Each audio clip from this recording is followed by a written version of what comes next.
petit disclaimer en début de vidéo, je vais parler en milieu de vidéo à ce timecode de quelques addictions telles que...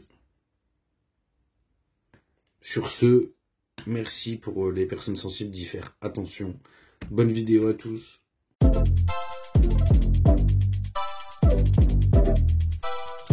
Bien, bonjour à toutes et à tous.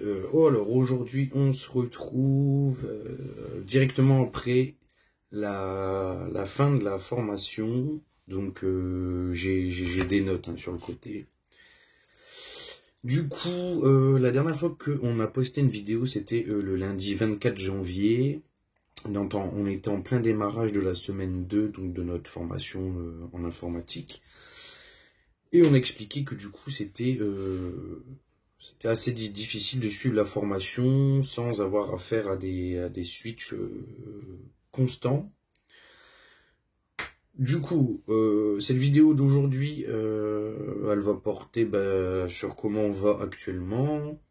Elle va porter un petit peu sur la fin de la formation. Juste avant de démarrer la vidéo, notre prochaine vidéo sera une FAQ. On a envie d'essayer, en fait, pour voir ce que ça donne. Donc la prochaine vidéo sera une FAQ. Si vous avez donc des questions, n'hésitez pas à rajouter en bas de cette vidéo, en dessous de cette vidéo. Vous écrivez en gros FAQ et puis ensuite vous posez votre question, comme ça nous permettra de récupérer plus facilement. Dans la zone communauté de la chaîne, on va créer aussi un message spécial pour la FAQ, et sur Instagram aussi, à mon avis, on laissera quelque chose, histoire d'avoir un maximum de questions. Voilà, bon, c'était juste la petite aparté en début de vidéo, parce que si jamais vous restez pas jusqu'à la fin, au moins vous êtes au courant que la prochaine vidéo sera une FAQ, donc si vous avez des questions, n'hésitez pas. Voilà, donc du coup la vidéo d'aujourd'hui, ça va parler un petit peu de notre formation. Alors pas que de ça, je vais essayer d'aller au plus bref. Comment on s'en est sorti plus ou moins bien, et puis comment on va actuellement. Donc bonjour à tous, aujourd'hui c'est Victor, un peu plus calme que la dernière fois, même un peu plus calme que les derniers jours qui viennent de passer. Du coup, la semaine 2, où on a enregistré la vidéo, la désillusion, avec les commentaires des personnes qui nous ont répondu, qu'ils soient abonnés ou non, ça nous a quand même aidé sur le fait qu'il fallait prendre moins à cœur la formation. Il fallait juste le vivre comme on le pouvait, en fait. On n'y est pour rien, en fait, et on s'est mis beaucoup de pression, comme souvent de toute façon. On s'est mis beaucoup de pression. Et puis, petit à petit, en fait, on a pris en compte les commentaires, en fait, puisqu'ils étaient tous bienveillants. Donc, merci à toutes les personnes qui ont laissé leur petite pierre à l'édifice, en quelque sorte, parce que d'avoir un petit retour comme ça sur le fait de pas s'en faire, qu'il fallait pas stresser, prendre les choses moins à cœur, etc. Donc, ça nous a quand même bien aidé. Mais c'est resté quand même assez brouillon dans l'ensemble, mais beaucoup moins qu'au démarrage, ça c'est sûr. Du coup, dans la fin de cette semaine, donc juste après du lundi en fait, juste après avoir filmé cette vidéo, ma seconde fille cette fois-ci a été testée positive au Covid. Du coup, là, dans la pièce actuellement où on enregistre, c'était la pièce où on s'était fait notre petit coin pour suivre la formation avec Discord, etc. Du coup, on s'est retrouvés au salon, voire même quelques jours à la cuisine, en fait, pour suivre les cours. Donc bon, ce qui fait que du coup la deuxième semaine, on n'était pas dans cette pièce, donc c'était moins intime, on était moins concentré, quoi, parce que du coup j'avais mes deux plus grandes qui étaient positifs.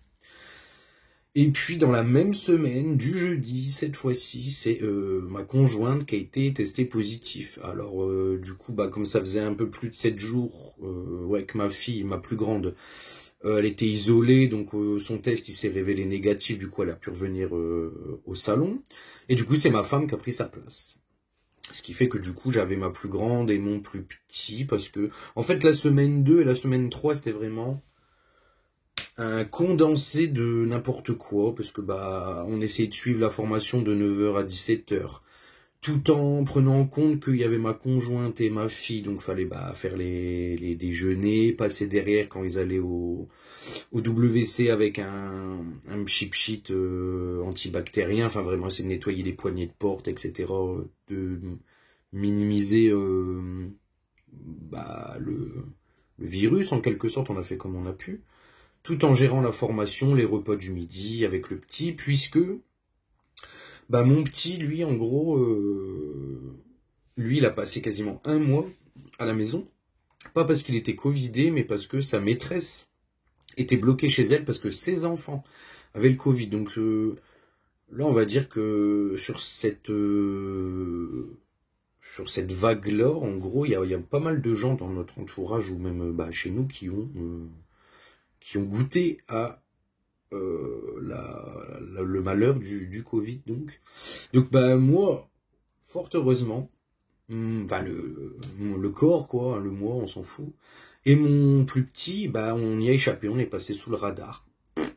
On a eu beau être qu'au cas contact, se faire tester, rien. On était négatif, donc ça franchement, bah au moins c'est déjà ça de moins sur la semaine 2 et 3, puisque bah, du coup, je sais que je me répète, mais la semaine 2 et 3, c'était du grand n'importe quoi, à faire les cours en plein milieu du salon, avec le petit qui n'avait pas école, avec les enfants qui tournaient à tour de rôle, une qui était confinée, l'autre qui ressortait, l'autre confinée, ma conjointe confinée.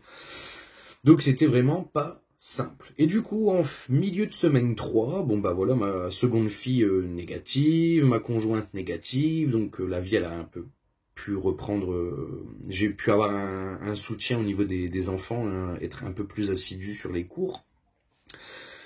Seulement, fin de semaine 3, qu'est-ce qui nous arrive sur le coin du nez? Mes enfants, ils avaient repris l'école au bout de 2 jours, du coup, ils avaient raté un bon nombre de semaines, enfin 7 jours quoi.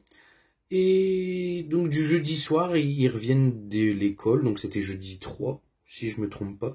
Et ils me disent, papa, tu sais que demain c'est les vacances scolaires. Du coup, moi je sors de formation, il était 17h, je les regarde comme ça, je dis, mais vous foutez de moi. Je dis semaine 2, je dis, on a eu à tour de bras la famille covidée. Semaine 3, il n'y a toujours pas d'école pour le petit, j'ai fait cours en plein milieu du salon, et puis là vous m'annoncez fin de semaine 3 que badaboum, là vendredi c'est les vacances scolaires. Je dis punaise, je dis bah en fait ils n'y sont pour rien, c'est pas eux qui choisissent, mais ils avaient recommencé l'école lundi 3 janvier pour que vendredi 4 février soit déjà en vacances, bah les boules quoi, parce que la formation qui durait un mois. La semaine 1, c'était beaucoup trop difficile pour nous de se mettre en place. La semaine 2, avec les commentaires et tout, on essaie de mettre en place comment dire? Bref, on essaie de se mettre en place.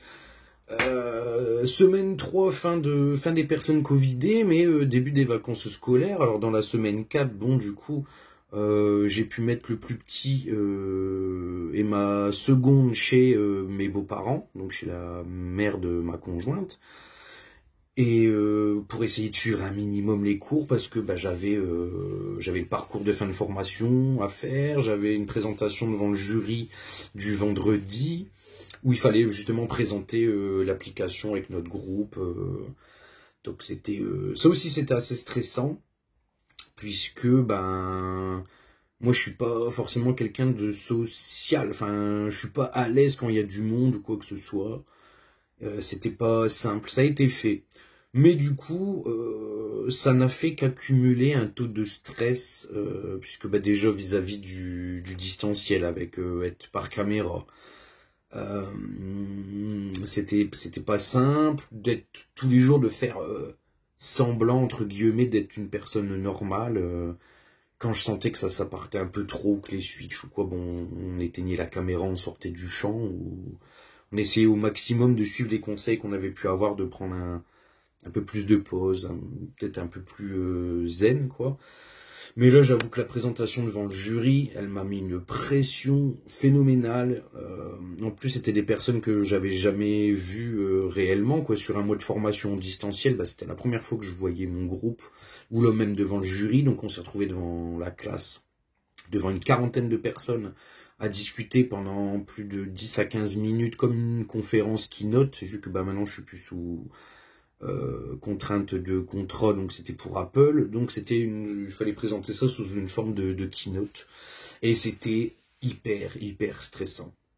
Et finalement, bah, c'est une accumulation, puisque bah après toi, c'est comme une marmite qui a du vendredi soir, j'étais pas bien sur moi, un peu déçu aussi du fan parcours, parce que ben il y a eu qu'on appelle ça des abus au niveau en gros, quand on terminait avant cette formation, juste avant 2022, quand on terminait cette formation, on était directement réintégré dans un cursus, on n'avait plus qu'à choisir une formation pour en recommencer une nouvelle, et malheureusement, comme il y a eu beaucoup d'abus au niveau comment on appelle ça, des droits à Pôle emploi, il y a des gens qui ne fonctionnaient que sur ça, s'inscrivaient une nouvelle formation, ne suivaient absolument pas la formation, mais étaient quand même rémunérés par Pôle emploi. Et malheureusement, avec comment dire, le centre de formation, il a dû resserrer la vis. Et comme mon groupe, on a commencé le 14 janvier, il me semble, donc c'était le premier groupe de l'année 2022. On est le premier groupe où il y a eu le resserrage de vis, quoi, Enfin bref, vous m'avez compris. Donc, ce qui fait que du coup, on peut pas re-rentrer dans un cursus directement, il faut repasser par des candidatures et des lettres de motivation, des entretiens.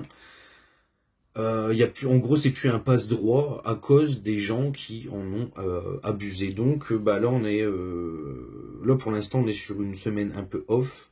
Parce que là, actuellement, où j'enregistre cette vidéo, on est lundi 21 février, et c'est du coup le retour la vie scolaire, quoi. L'école a repris. On est sur déjà la reprise de l'école. Donc ouais, fin de formation, où à l'intérieur, c'était le fait de tous les jours faire, entre guillemets, semblant d'être une personne normale, de pas laisser paraître que on dissociait ou qu'on était plusieurs. Ça a fait l'effet d'une marmite, hein, tout simplement. Donc, ce qui fait que déjà du vendredi soir, j'étais vraiment pas bien. Et puis en fait, l'effet de colère, de stress, tout ça, ça se répercutait sur différents haltères. Ne serait-ce que Vicky qui essayait de prendre le relais, mais lui-même, à milieu de journée, il était à bout de nerfs. Et en fait, on se faisait que se passer la colère qu'on a essayé, mais à un moment, bon, la marmite, badaboum. Donc du dimanche, ouais, c'était vraiment la catastrophe. Et du lundi, donc du lundi 14 février, on avait rendez-vous au CMP avec le docteur, en gros, puisque l'infirmière qui s'occupait de nous au CMP, elle avait été en arrêt depuis juin pour des problèmes personnels. Juin ou août. Oh, j'ai plus vraiment les dates, on s'en fiche. Juin ou août, elle était en arrêt pour une raison personnelle. Ce qui fait que du coup, là, on a des rendez-vous tous les mois, mais avec un docteur, en gros, qui regarde un petit peu notre avancée, comment on est. Et c'est vrai, quand on est arrivé lundi, parce que j'étais en co-front avec Vicky, d'ailleurs, je pense que c'est même lui qui a fait le rendez-vous, parce que du soir on en discutait, j'avais pas forcément tant de souvenirs que ça. Mais justement, elle a bien vu qu'on était à cran, en fait, en état de stress, pour un rien, en fait. Et du coup, elle nous a prescrit du Xanax. Donc c'est la première fois qu'on a un traitement, en quelque sorte. Et le 14 février également, c'était à noter que c'était les 1 an de ma prise de conscience. Le 14 février donc 2021, ça je l'avais déjà raconté dans une autre vidéo, c'est là où j'ai pris conscience que le fait d'avoir des voix ou des amnésies, ou que sais-je à propos du trouble dissociatif, bah, c'était pas normal, c'était pas commun à tous les gens. Donc le 14 février, ça fait 1 an. Donc là, ça a fait 1 an que j'ai pris conscience d'être dans un système. Et bah tout ça, en fait, il y a eu aussi... c'est comme une grande zone d'ombre, comme un gros nuage qu'on a traversé, et puis bon, bah, ça commence à être derrière nous. Là, on est un peu plus zen. Il y a eu la semaine dernière, c'était la dernière semaine des vacances, où bah, voilà, le docteur du CNP, il nous a bien dit... faites ce que vous pouvez, vous mettez pas la pression, justement le but c'est de refaire descendre cette pression. Alors on a eu aussi des indications sur le fait qu'il fallait absolument pas abuser du Xanax. Comment dire, on a eu cette ordonnance parce que bah on s'enfermait dans plusieurs addictions telles que l'alcool. Depuis le décès de ma mère, bon j'ai pas mis de trigger, bon désolé.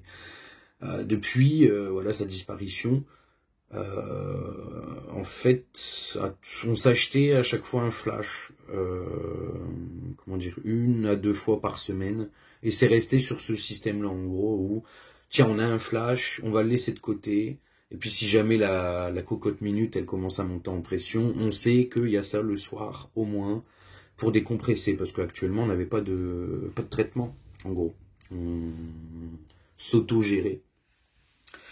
Et mais malheureusement, moi et j'aurais pas de nom d'autre alter, mais en tout cas, on avait un ressenti sur le fait qu'on commençait fortement à s'enfermer dedans. Mais ben, comme c'est une addiction, en fait, on arrive toujours à voir le verre à moitié vide. En gros, c'est oui, mais c'est que un flash. Oui, mais on l'a pas bu en entier. Oui, mais c'est que 2 verres. Oui, mais alors on n'est pas comparable à des personnes qui ont des gros problèmes d'alcool, à savoir c'est 1 bouteille par jour. Donc à chaque fois, il y avait ce schéma-là dangereux de se dire oui, mais c'est pas si grave. Mais toujours est-il que les faits étaient là. Hein. Il fallait absolument qu'on s'achète un flash, voire 2 par semaine, juste au cas où de se dire oui, mais si on a un coup de pression, si on a un coup de stress, si on a juste par sécurité. Et malheureusement, depuis la disparition de ma mère, on s'est enfermé dans ce schéma-là. On avait déjà eu, quand c'était Vicky, donc je dirais quand on avait 19-20 ans à peu près, des problèmes justement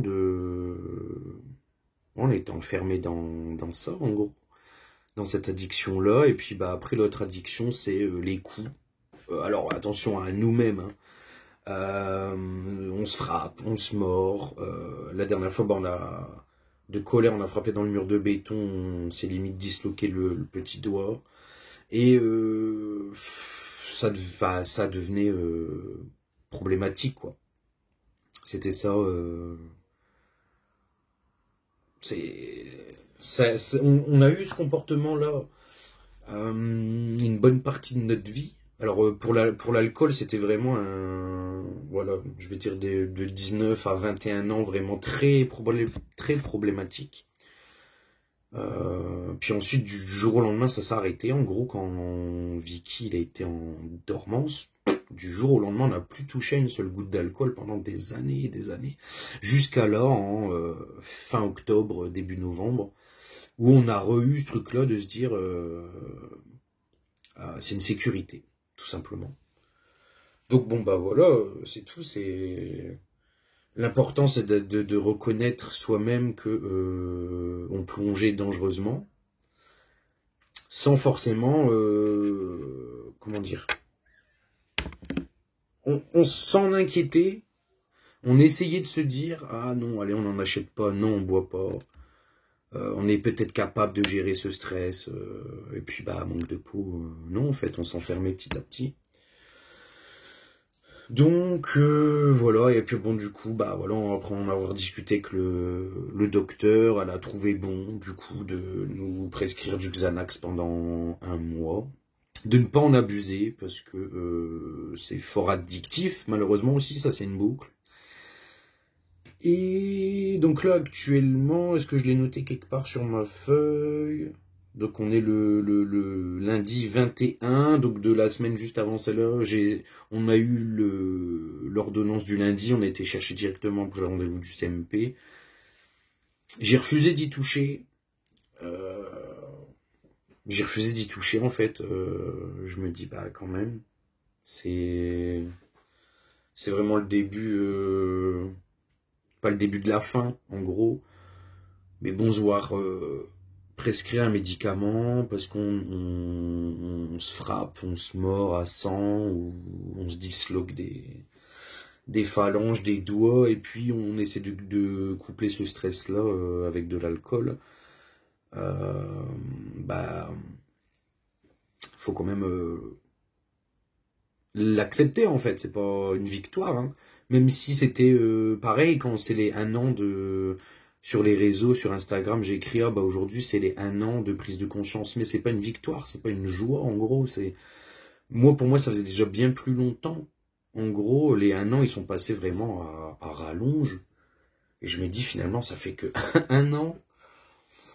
Il nous en est arrivé quand même des couilles. C'est vraiment pas une situation à souhaiter, en tout cas. C'est ouais, c'est pas une victoire, c'est pas une joie. On est suivi au CMP. Là actuellement, bon, on a un traitement, donc on fait attention. On l'a pris que 2 fois, ça nous a fait aucun effet. Aucun effet. Bizarre. On a pris soin de lire l'énorme notice sur les effets secondaires, sur l'addiction, sur ceci, sur cela. Il y a Zeliana aussi qui est passée dans nos DM Insta pour nous prévenir, surtout faites attention, ça peut vite devenir un cercle vicieux, n'en abusez pas, enfin elle a été vraiment très bienveillante avec nous. Et donc merci déjà, merci beaucoup pour la bienveillance. On a pris 2 Xanax du jeudi, aucun effet, absolument rien, rien du tout. Pareil, du vendredi, on a senti cette colère remonter en milieu de journée, vraiment à plein pot, quoi. Et puis bah voilà, on en a repris un du vendredi soir, voilà. Le docteur du CMP nous avait dit essayez de le prendre à la même horaire à peu près où vous aviez l'habitude de vous servir un verre en gros. Parce que heureusement on a ça pour nous, c'est qu'on buvait pas en pleine journée. C'est vraiment quand les enfants sont au lit, que le chien est promené, que y a plus rien autour, quoi. Il y a plus rien de comment dire, plus d'obligation, voilà. C'était vraiment voilà un verre ou 2 pour déstresser. Et donc là, elle nous avait conseillé de prendre le Xanax uniquement quand on ressentait cette envie de boire ou ce trigger warning de se mutiler, quoi, scarifier. Et donc voilà, jeudi, vendredi, mais aucun effet. Du coup là, depuis on est lundi, on n'y a pas retouché, que ça soit ni à l'alcool ni au Xanax. Mais l'envie de se racheter un flash est quand même bel et bien présente. Mais bon. Donc là, voilà, on en est là. Voilà.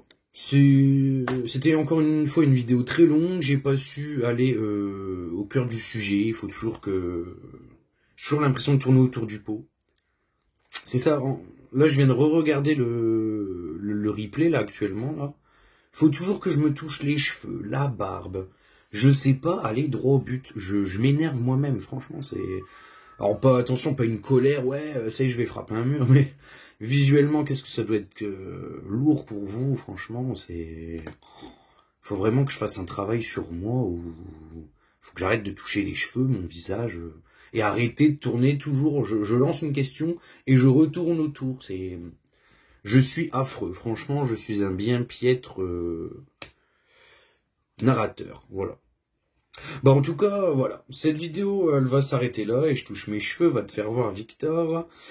Cette vidéo donc s'arrête là, voilà. J'ai discuté un petit peu de comment on allait ces temps-ci. Je vais pas retourner autour de la boucle, voilà, ferme-la Victor, parfait, je vais mettre des stops tout de suite. Voilà, c'est tout pour moi, n'oubliez pas que la prochaine vidéo sera donc une FAQ. N'hésitez pas à poser vos questions, mettez bien FAQ en dessous de cette vidéo. Putain, je l'ai déjà dit Victor, tu fais chier. Bref, il y aura tout plein de choses où vous pourrez noter vos questions, n'hésitez pas. Merci pour tout et à très bientôt, prenez soin de vous. Salut!